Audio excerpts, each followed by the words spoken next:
universidad va a darle cabida finalmente a este evento y a esta discusión tan importante en materia de la educación que nos estamos pensando y que estamos construyendo en la movilización social y en el debate.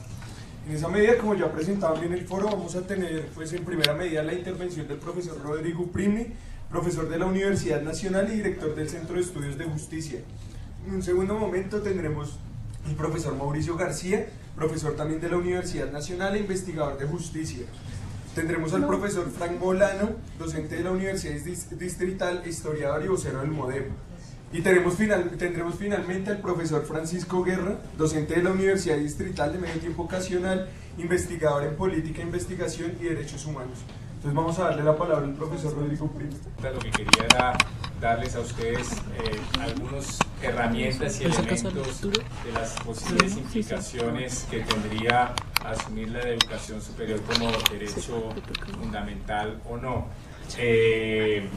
Y para eso, digamos, voy a combinar como una serie de reflexiones de teoría constitucional comparada. O sea, mi reflexión se va a hacer más desde el ámbito del derecho y de la idea de los derechos fundamentales y de la idea de los derechos humanos, un poco unas reflexiones desde la teoría constitucional comparada, un poco para responder a la pregunta ¿qué es eso de derecho fundamental y qué implicaciones tiene que algo se reconozca como un derecho fundamental y por qué se reconocen ciertas cosas como derechos fundamentales? Para una segunda pregunta, mirar ya más aterrizado en el caso colombiano, el régimen constitucional colombiano de los derechos fundamentales, que es un régimen que tiene ciertas particularidades, y a partir de eso, en una tercera parte, ya discutir un poco las implicaciones de asumir la educación superior como derecho fundamental. Mi conclusión es una conclusión un poco simple. Yo creo que hay muy buenos argumentos para defender la idea de la educación superior como derecho fundamental, pero que eso no resuelve la mayor parte de los problemas. O sea que, digamos, las grandes discusiones siguen abiertas, incluso si uno adopta la idea de la educación superior como derecho fundamental.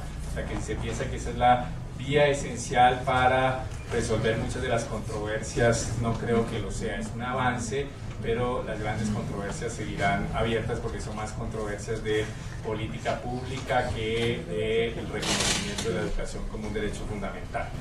Dicho esto, trato de desarrollar esa idea a partir de esos tres puntos. Entonces, primero, ¿qué es eso de un derecho fundamental? ¿Qué es la idea que hay detrás de un derecho fundamental en el constitucionalismo contemporáneo y en la teoría constitucional contemporánea? Y este es un tema que tiene cierta controversia, es un tema sobre el cual se han escrito toneladas de tinta en derecho constitucional y en teoría del derecho y en teoría de los derechos humanos, y hay posiciones muy diversas. Yo lo que voy a hacer es, a partir de digamos, mi asimilación de muchos autores que han trabajado el tema, como Alexi, como Ferrajoli, como Prieto Sánchez y otros, digamos, tratar de aterrizar esa discusión en algunas tesis básicas. Yo creo que la idea de derecho fundamental está muy ligada, la idea de derecho constitucional y derecho fundamental está muy ligada a otras dos nociones que son muy parecidas, que tienen sustrato común, pero que tiene diferencias según el ordenamiento normativo en donde se muevan. Y esas otras dos nociones son las nociones de derechos humanos de un lado y de derechos naturales o derechos humanos en sentido ético-político y no jurídico de otro lado. Entonces tenemos tres nociones vecinas: la noción de derechos naturales o derechos humanos en sentido ético-político, la noción de derechos humanos en estricto sentido jurídico, que es una categoría del derecho internacional público, y finalmente la noción de derechos fundamentales o derechos constitucionales, que es una categoría de lo que uno llamaría el derecho público interno. Esas tres categorías, y después lo voy a mostrar, tienen diferencias, pero tienen unos sustratos comunes, y entender esos sustratos comunes muestra la importancia y los límites de esta discusión. ¿Cuál es el sustrato común de esas tres categorías? El sustrato común de esas tres categorías es que son categorías asociadas a la idea de dignidad de la persona, es decir, a la idea de dignidad humana, que ha sido reformulada desde Kant hasta nuestros días, pero que es la idea que subyace a esos tres tipos de nociones, es decir, la noción de derechos humanos, derechos naturales o derechos fundamentales tiene que ver con la idea de reconocer ciertos bienes básicos a las personas, porque se considera que sin esos bienes básicos esas personas no pueden realizar su dignidad humana y no pueden ser ciudadanos o ciudadanas en una sociedad democrática. Los tipos de bienes básicos han cambiado, desde los bienes que pensaba más el liberalismo, que eran bienes de un hombre abstracto, individualista, propietario, como los pensaba Kant, la intimidad, el debido proceso, hasta, digamos, el hombre en contexto, el ser humano en contexto, que recoge, digamos, las tradiciones socialistas y entonces el reconocimiento de derechos económicos, sociales y culturales, como la educación, la salud, la vivienda, hasta la idea de la ciudadanía democrática, y son derechos de participación política, etcétera. Pero digamos, el sustrato es que sin eso la persona no logra realizar su dignidad. Son pretensiones de libertad e igualdad connaturales a la idea de dignidad, y en segundo lugar no logra, digamos, garantizarse una ciudadanía plena en una sociedad democrática. Esa es, digamos, una primera idea común a estas tres nociones: derechos naturales, derechos humanos y derechos fundamentales.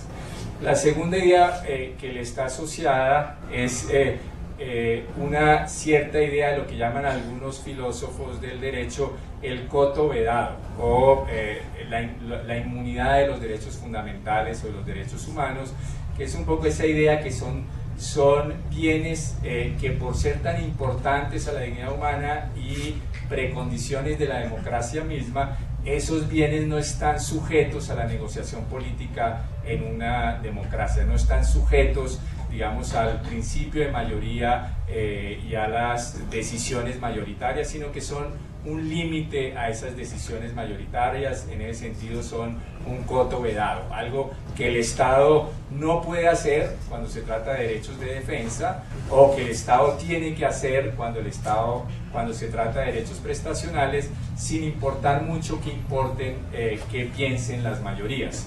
En ese sentido, una de las definiciones contemporáneas digamos, más exitosas de la noción de derechos, aquí se refiere a derechos constitucionales, es la del filósofo norteamericano Ronald Dworkin, cuando decía los derechos constitucionales son cartas de triunfo o haces contra el bienestar colectivo, contra las mayorías. Puede que las mayorías no estén de acuerdo con que se garantice la intimidad o con que se garanticen derechos a la población LGBT, pero si uno considera que esos son derechos humanos, derechos fundamentales, derechos naturales, tiene que garantizarlos sin importar la opinión que tenga. Y la tercera característica, resumo enormemente, de estos derechos son características, si se quiere, formales. En la medida en que estos derechos están en el corazón de lo que se considera valioso en una democracia, se le dan a estos derechos ciertas características formales. Esas características, ¿cuáles son? Son usualmente derechos de lo que llamaríamos los abogados de superior jerarquía, es decir, las normas inferiores del ordenamiento jurídico no pueden infringirlos, las normas legales, las normas reglamentarias. En segundo lugar, se supone que son derechos universales. Todo esto tiene matices, pero digamos, en principio se predican como derechos de todos y todas. Repito, ahí hay el matiz porque se reconocen derechos fundamentales especiales para ciertos grupos poblacionales únicamente, pero digamos, la idea general es que deberían garantizarse a todos y a todas.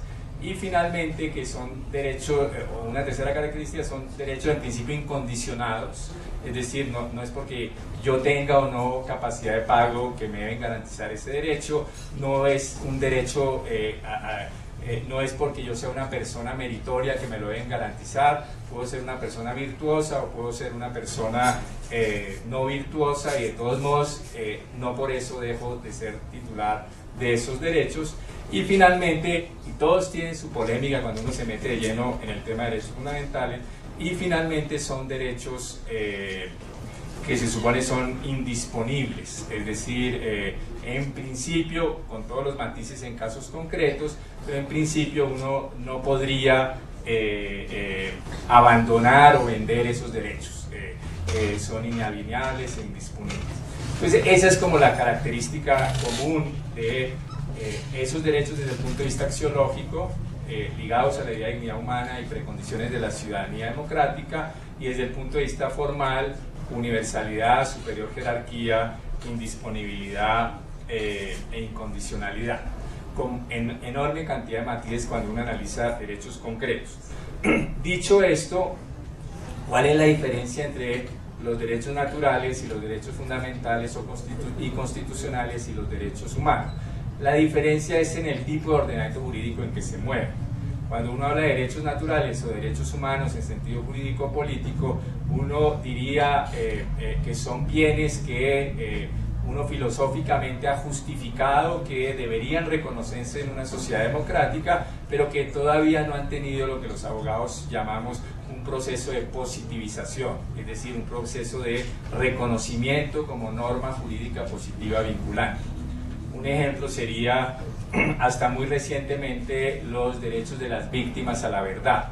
Hasta muy recientemente, incluso en ciertos países se discute, hasta muy recientemente el derecho de las víctimas de atrocidades a la verdad, o sea, que se esclarezca lo que ocurrió, era considerado un derecho moral, un derecho natural o un derecho humano en sentido filosófico, pero no era considerado un derecho humano, un derecho fundamental en sentido jurídico, no se consideraba que ya estuviera reconocido y que fuera reclamable. Hoy es distinto, hoy se considera ya que es un derecho fundamental en el constitucionalismo colombiano y un derecho humano en el derecho internacional.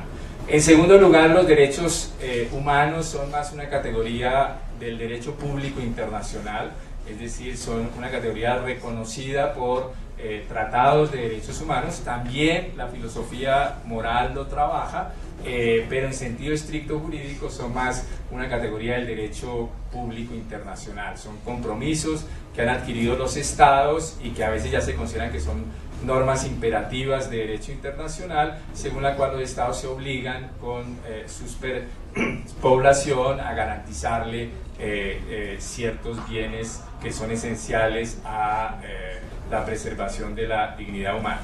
Y finalmente, y ahí entramos más a la discusión, están los derechos constitucionales y fundamentales, y ahorita hago la diferencia. Los derechos constitucionales y fundamentales tienen que ver con cuando esos mismos valores asociados a la dignidad humana en el plano internacional llamados derechos humanos, en el plano de la filosofía moral, derechos morales, derechos naturales, derechos humanos en sentido filosófico, son positivizados en las constituciones y son reconocidos en las constituciones, y entonces adquieren ciertos valores propios de ser norma constitucional. Entonces uno podría decir un derecho fundamental es un derecho humano positivizado constitucionalmente. Dicho esto, y ahí entra un segundo punto distinto, digamos un matiz de la primera parte, que es distintos regímenes jurídicos de los derechos fundamentales. Una vez que se ha positivizado como derecho constitucional uno de esos valores, pues eso tiene consecuencias jurídicas, tiene jurídico-políticas, tiene mecanismos de protección especiales. Entonces, por eso algunos agregarían los derechos fundamentales son esos derechos humanos positivizados en el plano interno, en el plano de las constituciones, del ordenamiento jurídico nacional, y que al ocurrir esto tienen mecanismos especiales de protección. Es decir, de fundamentar algo como un derecho fundamental, se desprenden usualmente consecuencias en términos de mecanismos de protección, o tienen, como llaman algunos juristas, superprotecciones jurídicas. Esas superprotecciones jurídicas son de distinta índole, pero uno podría decir que las dos fundamentales son que, como son normas de especial jerarquía, normas constitucionales, no pueden ser desconocidas por normas de inferior jerarquía, y si eso ocurre, las normas de inferior jerarquía deberían ser declaradas nulas como leyes o decretos. Y la segunda característica es que esos derechos tienen un mecanismo judicial de protección directa, que es, en el caso colombiano, la acción de tutela, en el caso de otros países lo que llaman la acción de amparo. Y eso es, digamos, la noción de derechos fundamentales, es decir, esos derechos que están asociados a la dignidad humana, que tienen esas características y que al ser constitucionalizados tienen esos mecanismos jurídicos especiales de protección. Y así entro al segundo punto, ¿cuál es el régimen jurídico de los derechos fundamentales en Colombia? Cuando uno entra al segundo punto, es inevitable referirse a un ordenamiento que tuvo muchas consecuencias en la regulación constitucional colombiana, que es el ordenamiento español. ¿Por qué? Porque uno en materia de, y aquí la relación entre derechos constitucionales y derechos fundamentales, es decir, si todos los derechos constitucionales son derechos fundamentales o si solo algunos derechos constitucionales son derechos fundamentales y qué consecuencias se siguen de eso. En algunos países hay lo que uno podría llamar un régimen monista o unitario, en donde no hay distinción entre derechos constitucionales y derechos fundamentales. Todo derecho constitucional es automáticamente un derecho fundamental y ni la doctrina, ni la jurisprudencia, ni la propia Constitución hace distinciones. Y entonces todos los derechos constitucionales tienen los mismos mecanismos de protección. Un ejemplo sería la Constitución norteamericana. Tiene un catálogo de derechos limitados, pero allí no hay distinción. Todos los derechos que están en la Constitución tienen exactamente los mismos mecanismos de protección. Lo mismo la Constitución costarricense. Todos los derechos que están en la Constitución tienen exactamente los mismos mecanismos de protección. En Colombia se asumió un modelo distinto asociado al régimen español. En el régimen español, los derechos constitucionales están divididos en tres tipos de derechos. Lo que llaman algunos los derechos fundamentales en sentido estricto, los derechos fundamentales en sentido lato y los derechos económicos, sociales y culturales, o algunos derechos económicos, sociales y culturales que tienen un régimen más débil. De manera muy breve, uno diría, los derechos fundamentales en sentido estricto son los que tienen el máximo de protección jurídica. Tienen la supremacía constitucional, toda norma de inferior jerarquía que los viole es nula. Tienen además la acción de amparo, puede uno recurrir directamente ante el Tribunal Constitucional que lo proteja. Tienen lo que llaman allá la reserva de ley orgánica. Cualquier regulación de esos derechos tiene que estar por una ley especial. Y finalmente tienen un mecanismo de resistencia frente a la reforma constitucional. La reforma constitucional de estos derechos requiere una protección súper especial. En cambio, los otros derechos solo tienen algunos de los mecanismos de protección. Algunos no tienen la acción de amparo ni tienen la reserva de ley estatutaria, sino solo la supremacía constitucional. Colombia adoptó un régimen semejante y por consiguiente en Colombia hay una distinción entre derechos constitucionales, que es el género, todos los derechos que están en la Constitución, pero conforme al ordenamiento jurídico colombiano, no todos los derechos constitucionales son derechos fundamentales. Y entonces, como en Colombia no hay una lista cerrada de derechos fundamentales, o según la jurisprudencia de la Corte Constitucional no es así, entonces ahí se plantean dos discusiones distintas. La primera discusión es qué implica que uno diga que algo es un derecho fundamental o no. Y segundo, cómo determina uno si algo es o no, si un derecho constitucional es o no un derecho fundamental. Son dos preguntas distintas pero relacionadas.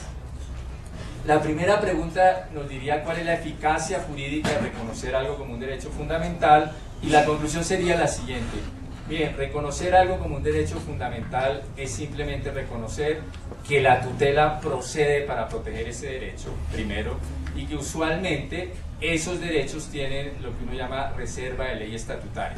Es decir, que la regulación de ese derecho no se hace por una ley ordinaria, sino por una ley especial, que es la ley estatutaria, que requiere mayorías especiales y revisión previa de la Corte Constitucional. En cambio, si un derecho es constitucional, pero no es derecho fundamental, tendría la supremacía. Toda ley de inferior jerarquía que viole ese derecho podrá ser declarada nula por la Corte Constitucional si la norma es demandada. Tiene otros mecanismos judiciales de protección más débiles, puede tener la acción popular, puede tener la acción de grupo, pero no tiene la acción de tutela. Entonces, reconocer la educación superior como derecho fundamental, lo único que implicaría sería eso, es reconocer que es un derecho que es tutelable autónomamente, que no tiene que tener conexidad con otros derechos para ser tutelable, y que muy probablemente tendría reserva de ley estatutaria. Pero, y con eso entro por las limitaciones de tiempo al último punto de por qué considero, bueno, y ahí lo ligo con lo que no he explicado, que es cómo reconoce uno en Colombia que algo es o no un derecho fundamental. ¿Esto qué implica? que no es cierto, como a veces se plantea o a veces yo he oído, que una vez que uno reconoce un derecho fundamental, ese derecho es, digamos, tiene que ser directamente satisfecho por el Estado de manera gratuita a todas las personas, sin que el Estado pueda establecer limitaciones o restricciones a su acceso. No es cierto. Hay derechos fundamentales en donde claramente se reconoce que, digamos, no implica un derecho a reclamar el goce de lo que está protegido por ese derecho de manera inmediata, porque el Estado puede establecer limitaciones y restricciones siempre y cuando éstas sean proporcionadas. Y les pongo un ejemplo de un clásico derecho fundamental. Es clásico derecho fundamental en Colombia el derecho a acceder a cargos públicos. Toda persona tiene derecho a acceder a cargos públicos y ese es claramente un derecho fundamental. Pero eso no implica que yo por tutela pueda interponer una acción de tutela para reclamar que me den un cargo público. Sino eso implica que si, por ejemplo, en un concurso, el concurso administrativo viola ciertas restricciones y establece, por ejemplo, restricciones discriminatorias, entonces yo podría usar la acción de tutela para cuestionar el concurso y decir me están violando el derecho de acceso a los cargos públicos porque están estableciendo restricciones discriminatorias o desproporcionadas, pero no implica en manera alguna que automáticamente el Estado le debe garantizar el acceso inmediato a todas las personas al bien protegido por ese derecho, sino que es tutelable. Una cosa es el debate del carácter fundamental de un derecho, que tiene que ver con su tutelabilidad o no, con su reserva de ley estatutaria, y otra cosa es el carácter del contenido del derecho, qué tanto está protegido por ese derecho. Si por ese derecho está protegido una obligación inmediata de acceso al objeto de ese derecho de manera universal, pues el derecho puede ser tutelado de manera inmediata. Si el derecho es de realización progresiva, por más de que sea de derecho fundamental, entonces el Estado podría poner restricciones y limitaciones. Y el segundo elemento es que derecho fundamental no implica obligatoriamente gratuidad en el acceso a ese derecho. Derecho fundamental implica que no puede haber restricciones por razones de la capacidad económica. Es decir, que si la regulación del derecho fundamental hace que personas que tengan problemas de capacidad económica no puedan acceder a ese bien, eso sería una regulación inconstitucional. Pero no implica que automáticamente todo derecho fundamental es gratis. Les pongo otro ejemplo: el derecho de acceso a la justicia es claramente un derecho fundamental. Y hay una cierta gratuidad de la justicia, pero esa gratuidad no es total. Por ejemplo, se exige abogado y la persona que quiera acceder pues tendrá que pagar abogado. Lo que uno podría decir es, para que eso no viole el principio de universalidad, entonces el Estado tendría que tener servicios jurídicos para las personas de escasos ingresos, pero no decir que no le puede cobrar de ninguna manera nada a las personas que quieran acceder a la justicia. Entonces, una cosa es la naturaleza del derecho, el carácter fundamental del derecho, y otra el contenido protegido por ese derecho, que son dos discusiones distintas. Y por eso yo creo que hay buenas razones para defender la fundamentalidad, y con esto termino, del derecho a la educación. En Colombia lo que ha dicho la Corte Constitucional es que como no hay una lista cerrada de derechos fundamentales, hay ciertos criterios para determinar si algo es o no un derecho fundamental. La Corte a veces ha sido muy ambigua en determinar cuáles son esos criterios, pero son criterios muy asociados a cómo está regulado el tema en el derecho internacional de los derechos humanos, qué tan vinculado está a la dignidad humana, qué tan esencial es a la dinámica democrática. Y por cualquiera de esos criterios yo creo que hay buenas razones para decir que el derecho de acceso a la educación superior es un derecho fundamental, y yo, digamos, defendería esa tesis. Pero de ahí no se sigue las consecuencias que algunos quieren atribuirle, que es que entonces, por ser fundamental, obligatoriamente hay un deber de gratuidad del Estado, porque eso tiene que ver es con el contenido de la obligación, no con el carácter del derecho, y que obligatoriamente el Estado tiene que satisfacer a todo el que quiera ir a la educación superior de manera inmediata el acceso a la educación superior. No se sigue el reconocimiento del carácter de derecho fundamental esas conclusiones, sino que eso sería otro debate, que es cuál es el contenido de la obligación que tiene el Estado frente al acceso a la educación superior de las personas en Colombia. Y con esto termino un poco con los que les había dicho al inicio, que era el propósito de mi exposición es ofrecerles a ustedes herramientas para reflexionar sobre el tema, Yo creo que hay buenos argumentos y yo defendería la tesis de que el acceso a la educación superior es un derecho fundamental, y de ahí se desprendería que el acceso a la educación superior sería un derecho, digamos, la educación superior, no solo el acceso, la educación superior sería un derecho fundamental y entonces es tutelable, pero ahí no se siguen las consecuencias que a veces se quieren inferir de ella, que sería una obligación de gratuidad o una obligación de universalidad inmediata para todo el que quiera acceder a ella, sino es otra discusión que tiene que ver con el contenido de la obligación del derecho y con las políticas públicas para satisfacer ese derecho. Por eso creo que defender la idea de la educación como derecho, la educación superior como derecho fundamental tiene sentido, pero creo que no soluciona la mayor parte de las discusiones que está teniendo. Voy a hablar de tres cosas. En la primera voy a referirme al tema del derecho a la educación como un derecho fundamental y voy a retomar algunas de las cosas que dijo Rodrigo sin entrar en detalles. En segundo lugar voy a hablar de los beneficios y de los riesgos desde el punto de vista de la sociología jurídica o de una visión política, de los beneficios y de los riesgos de consagrar como fundamental el derecho a la educación. Aquí tengo más preguntas para el debate que otra cosa, y lo hago más que todo con el propósito de, como dice Rodrigo al final, de construir herramientas para el debate de tal manera que ustedes puedan prepararse para lo que viene. Y en tercer lugar, finalmente voy a hacer algún comentario muy breve sobre la relación entre los derechos sociales y las luchas populares. Entonces empiezo con lo primero.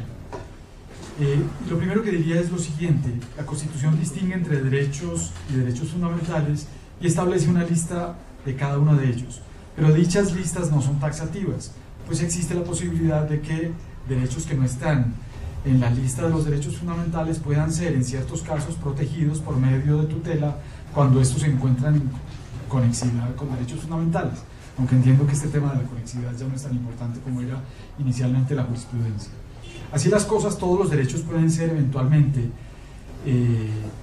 es decir, bajo ciertas circunstancias, tutelables. Si eso es así, la característica esencial de un derecho fundamental en Colombia es el hecho de que sea tutelable. Lo que podemos decir entonces es que todos los derechos pueden ser fundamentales bajo ciertas circunstancias según lo definan los jueces. Lo segundo que quisiera decir es esto: lo fundamental de los derechos, la fundamentalidad de los derechos no significa lo mismo en cada uno de los derechos.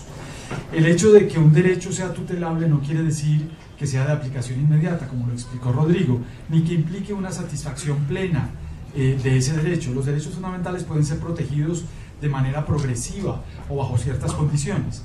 El derecho a la educación es un derecho de aplicación progresiva, no inmediata. Es decir, el Estado tiene la responsabilidad de promover progresivamente de remover progresivamente todas las barreras materiales que impidan a los ciudadanos acceder a la educación. Llámense estas barreras presupuestales, de cobertura, de calidad, de acceso, de adaptabilidad. Pero la progresividad de estas barreras no sugiere que se exija un acceso de carácter gratuito, como bien lo explicó Rodrigo. Y aquí hago referencia a la sentencia o a la jurisprudencia T016 del 2007, que dice lo siguiente: uno de los aspectos en los que la jurisprudencia constitucional ha avanzado es en el de señalar que reconocer la fundamentalidad de un derecho no implica necesariamente que todos los aspectos cobijados por ese sean tutelables. Primero, porque los derechos constitucionales no son absolutos, es decir, pueden ser limitados de conformidad con los criterios de razonabilidad y proporcionalidad que ha fijado la jurisprudencia. Y segundo, porque la posibilidad de exigir el cumplimiento de las obligaciones derivadas de un derecho fundamental y la procedencia de hacerlo por medio de la acción de tutela son cuestiones diferentes y separables. Hasta ahí las comillas. Siendo así, las implicaciones que se derivan de adoptar el carácter de fundamental para la educación superior parecen más de tipo político. Digamos, de decir en la opinión pública y en el debate público que un derecho es fundamental, eso tiene un impacto político y simbólico muy importante, mucho más importante, como lo explicó Rodrigo, de lo que, digamos, mucho más importante eso que las implicaciones puramente jurídicas o instrumentales de que se defina como fundamental o no. O lo digo en otros términos, todas las demandas, o buena parte de las demandas que yo he oído hasta ahora del movimiento estudiantil sobre la educación superior podrían llevarse a cabo sin la necesidad de que el derecho a la educación superior fuera un derecho fundamental, aunque seguramente esto podría de alguna manera ayudarlo. Y con esto paso al segundo punto, que es el de la lucha política. ¿Qué tan conveniente es desde el punto de vista político lograr que se acepte en la ley de la educación superior que el derecho a la educación superior es un derecho fundamental? Y aquí diría lo siguiente entonces: dado que las implicaciones jurídicas prácticas de convertir el derecho fundamental a la educación no parecen ser mayores o no parecen ser tan fuertes como pareciera, por ejemplo, de allí no se deriva el tema de la gratuidad, valdría la pena preguntarse qué tan conveniente es dar esta batalla política por la fundamentalidad. Entonces yo diría que eso tiene unas ventajas y unas desventajas. Y más que las desventajas, yo lo que tengo es algunas preguntas o algunas dudas. Entonces las ventajas me parecen más claras. Primero lo que dice Rodrigo, digamos, me parecería como un paso adelante. Se crea con esa consagración una presión política adicional sobre las autoridades gubernamentales que puede además por la vía política traducirse en una presión social sobre los jueces que deciden estas cuestiones y en general sobre las altas cortes. Y eso parece ser conveniente que se consagre, parece, digamos, un paso por lo menos simbólico adelante. En segundo lugar, esta puede ser incluso en el peor de los casos, es decir, incluso si eso no tiene una reglamentación o una eficacia directa, esto podría ser una de esas cláusulas dormidas que algún día encuentran el momento político apropiado en el cual, como dice nuestro colega Roberto Gargarella, se despiertan y se hacen efectivas. Digamos, esto puede dar lugar a luchas actuales y a luchas posteriores. Si las luchas actuales no se traducen en instrumentos concretos, puede incluso ser bueno que queden ahí para el futuro. ¿Cuáles son los riesgos que yo veo? O más que los riesgos, las preguntas que yo veo. En primer lugar,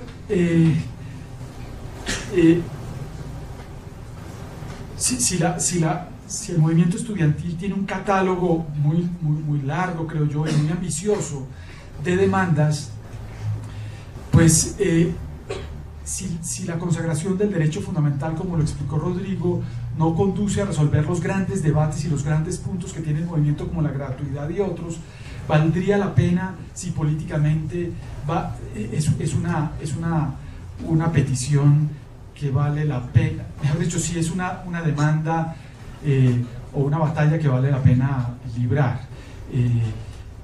Una pregunta que uno se podría hacer es si son 5 o 6 los puntos fundamentales, pues no vale la pena dejar de lado que es un punto más bien simbólico, y tratar de luchar por otras cosas más importantes, como por ejemplo el aumento de la cobertura o el aumento sustancial del presupuesto público en materia de educación, que conduzca realmente a una ampliación de esa cobertura, que creo que es un punto fundamental. Entonces, digamos, eso es para evaluarlo en una posible negociación. Segundo punto, digamos, me parece que en los debates que se han dado hasta ahora en el movimiento estudiantil, hay que tener en cuenta que la demanda de la fundamentalidad del derecho no es la única. Bueno, digamos que la demanda de la fundamentalidad, la implicación simbólica de la fundamentalidad, justamente por estar muy ligada al tema de la dignidad humana, da un poco a entender también que el paso por la universidad es fundamental para la dignidad humana. Y eso tiene mucho que ver con una cierta obsesión que en América Latina tenemos por el título de doctor, por el hecho de que aquí todo el que pasa por la universidad se le diga doctor.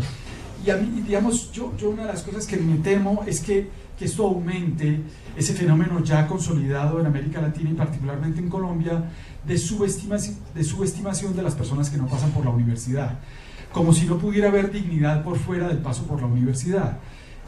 No digo que esto necesariamente pase, pero creo que el movimiento estudiantil debe tener también en cuenta esto. Hay muchas maneras de llevar una vida digna sin tener que pasar por la universidad. Y hay que también tener en cuenta, digamos, una cierta valoración necesaria en Colombia de profesiones y de opciones de vida que no necesariamente implica pasar por la universidad. Entonces, digamos, esa es otra pregunta que me surge a mí. Una tercera es, ¿qué tan conveniente es extender el lenguaje de lo fundamental en materia de derechos a todos los derechos existentes? ¿Acaso no implica esto una banalización del derecho que puede tener consecuencias jurídicas y políticas delicadas? Y con esto me refiero fundamentalmente al derecho a la igualdad de oportunidades, que es un derecho muy vulnerado en Colombia, y particularmente vulnerado por la educación. El sistema educativo en Colombia no es un sistema que permita la movilidad social y que permita la igualación de oportunidades en la sociedad, sino que muchas veces lo que hace es justamente lo contrario. En De Justicia hicimos una investigación sobre los colegios de Bogotá y demostramos, no somos los primeros, pero lo demostramos con algunas cifras que no habían sido utilizadas anteriormente, demostramos que los colegios de Bogotá no solamente están divididos por clases sociales, sino, es decir, no solamente las poblaciones de los colegios están separadas, sino que la calidad de la educación está diferenciada por esas clases sociales, es decir, las clases altas reciben, no solamente estudian por aparte, sino que reciben un tipo de educación mejor, y eso se comprueba con los resultados que obtienen en el ICFES los estudiantes, mientras que los estudiantes de los colegios públicos reciben una educación de menor calidad que los conduce a obtener menos buenos resultados en los exámenes del ICFES. Entonces ya hay un problema en la educación básica tremendo de violación de la igualdad de oportunidades, y está consagrado la fundamentalidad del derecho a la educación básica. La pregunta que yo me hago, o la pregunta que deberíamos hacernos, es si la ampliación de lo fundamental a toda la educación, no solamente a la básica, sino también a la universitaria, agrava este problema de la educación como reproductora de las clases sociales, o lo mejora. Alguien podría decir, si la educación superior se vuelve fundamental, es muy posible que algunos de los recursos limitados que están destinados para la educación se destinen, y que en principio están pensados para la educación básica, se destinen para la educación superior, y entonces la educación básica deje de tener recursos. Esa podría ser una pregunta. Yo no creo que el Ejecutivo o el Ministro de Hacienda piense necesariamente en esos términos. Es muy posible que simplemente, digamos, una cosa no implique la otra, y que se destinen más recursos a la educación superior sin que se afecten los presupuestos de la educación básica. Pero es probable que eso suceda. Digamos, es un tema para pensarlo, y de todas maneras, digamos, desde el punto de vista de la filosofía política, es más grave que el Estado no satisfaga las necesidades propias de la educación básica, que no lo haga en la educación pública. Y es más grave porque el principio de igualdad de oportunidades es más delicado en la educación básica. Es en la educación básica donde se superan o donde se intentan superar ciertas condiciones que no dependen del esfuerzo, ciertas condiciones como la herencia, la clase social, etcétera, cultura, etcétera, que tienen que ver con cuestiones adquiridas por los estudiantes, y que la educación básica debería tratar de limar o de atenuar. En cambio, en la educación superior, digamos, hay un aspecto más de esfuerzo personal y de opción personal y de opción por un proyecto de vida, y eso hace, digamos, que el principio de oportunidades, tal como lo dice John Romer, eso hace que el principio de igualdad de oportunidades en la educación superior sea menos importante que en la educación básica. Es decir, a pesar de que se dice, ese es uno de los grandes, pues de las grandes discusiones de filosofía política hoy, a pesar de que se dice, como yo lo dije al inicio, los derechos fundamentales limitan a las mayorías, porque se supone que son el coto vedado de lo que las mayorías no pueden tocar, de todos modos se reconoce que el procedimiento democrático configura los derechos. Ahí hay, digamos, esa paradoja. Y entonces uno puede, por la vía de la movilización ciudadana y la discusión democrática, para que se aprueben leyes que amplíen o restrinjan el contenido de un derecho. Y por eso, digamos, el contenido de los derechos no solo está determinado en la Constitución y en los pactos, sino en leyes, por ejemplo, leyes estatutarias que determinan el alcance de la libertad religiosa, el alcance de los mecanismos de participación. Y entonces ahí también se disputará el derecho en un escenario legislativo y de políticas públicas y en un escenario de movilización ciudadana y de protestas. Y eso tiene que ver con el último debate de sostenibilidad fiscal. Que es un debate demasiado largo y complejo para tratar de, digamos, de reducirlo en dos palabras, pero digo, digamos, lo básico de ese debate. En la medida en que el derecho a la educación superior, no todo el derecho a la educación superior, pero el derecho a la educación superior tiene que ver con lo que llaman algunos una obligación positiva o prestacional del Estado, es decir, que no es una mera obligación de abstención del Estado, a veces sí, digamos, cuando el Estado no, que por ejemplo, cuando en Colombia las mujeres no podían ir a la educación superior porque estaba prohibido legalmente, allá había una violación que no era por falta del Estado hacer algo, sino hacer algo que era digamos, discriminatorio, pero usualmente el acceso a la educación superior y ciertos contenidos del derecho a la educación superior dependen de que el Estado haga cosas, de que tome políticas, de que ofrezca el servicio, de que lo financie, y eso obviamente tiene que ver con los recursos disponibles. Entonces ahí la categoría que hay en el derecho internacional de los derechos humanos es que el Estado tiene que tratar de realizar el contenido del derecho hasta el máximo de los recursos disponibles, pero el máximo de los recursos disponibles no debe ser entendido, eso es relativamente claro hoy en la doctrina internacional de derechos humanos, no debe ser entendido únicamente como los recursos presupuestales que en un determinado momento tiene el Estado, sino que uno puede argumentar que a pesar de que el Estado hoy tenga, digamos, determinados billones de pesos en impuestos y que diga que no puede ampliar la educación superior, ese argumento no es suficiente si uno muestra que, por ejemplo, el Estado tiene una capacidad de ampliación de la tributación, como es en el caso colombiano, en donde los niveles de tributación frente al PIB en comparación al resto a países que tienen niveles de desarrollo semejante es relativamente bajo, y entonces que ahí, digamos, hay una capacidad de obtener más recursos disponibles. Entonces eso está ligado un poco al debate de sostenibilidad fiscal.